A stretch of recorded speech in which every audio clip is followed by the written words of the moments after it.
Hi everyone, today I'd like to show you how to make a card using one of Anna Griffin's lace stamps. It's a reoccurring pattern, and if like me you don't always get a reoccurring pattern right, this I think is a good alternative to be able to use your stamps without just looking at them thinking, oh, I wish I could use them.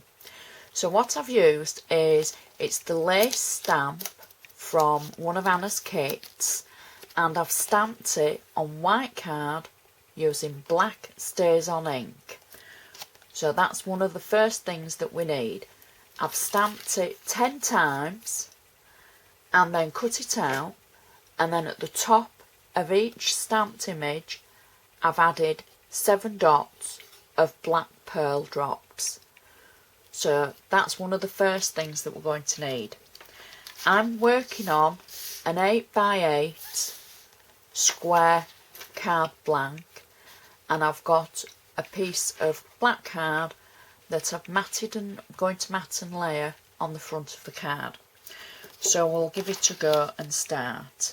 The first thing I'm going to do is, using my tape runner, is mat the black card onto the blank like so. There we go.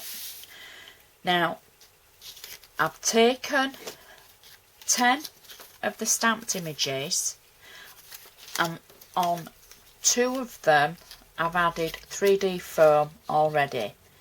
These are going to be my central images. So the next thing I'm going to do, on 2 of the lace stamps, I'm going to add flat glue, and I'm going to add them in the corners like so. There we go. And I'm going to do the same at the bottom of the card as well. Add 1 in each corner. Keep them straight like so. And then the other corner. So that's 4 in the corners using flat glue. Next we're going to take the other 4 that's left, and I'm going to add glue dots onto the back of these and then put them on the front of the card. I'm going to match up the pattern as best I can like so, and the glue drops will give them a tiny little bit of height that's just a little bit higher than the flat glue,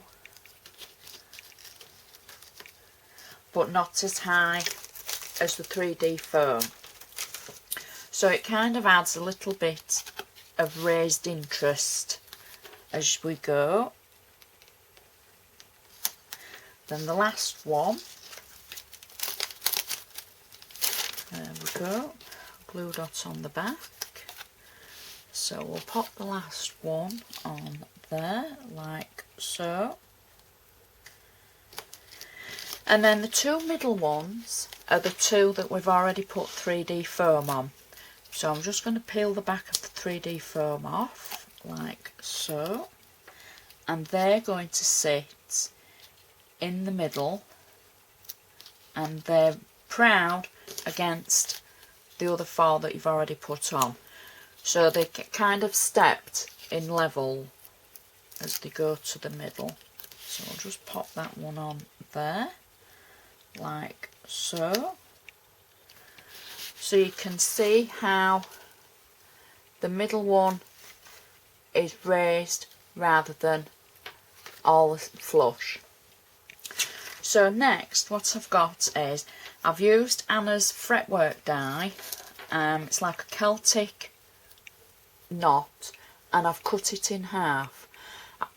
Die cut it on white card and then just literally snipped it in half.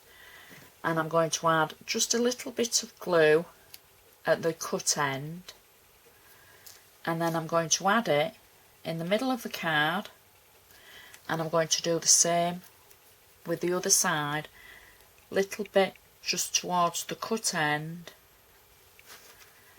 and then add that at the other side like so. I've already stamped an image. I've used one of the chalkboard stamps and it says birthday wishes. I'm going to pop that in the middle of the card, just using a little bit of wet glue.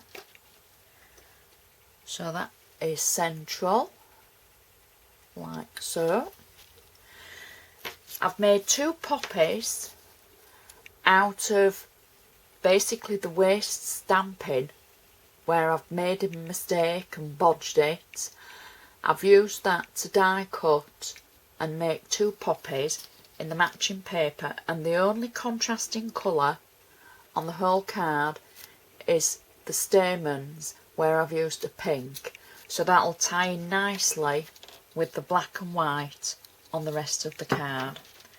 And I'm literally going to pop the poppies at either side of the sentiment using a little bit of wet glue. There we go. And they cover up the edge of the fretwork where we've cut it to enlarge it, like so. So far so good. The only thing that I've got left to add, I'm going to add a black satin bow. I'm just going to add a little bit of glue at the top, and I'm going to pop that on the centre of the lace at the top, and there we go, finished. So that's a great way of using your reoccurring stamps without actually having to stamp your image time and time and match your pattern up, because you can cut your pattern out and then merge it together later. So I'd like to thank you very much for watching. I hope you've enjoyed it, and I'll see you again next time.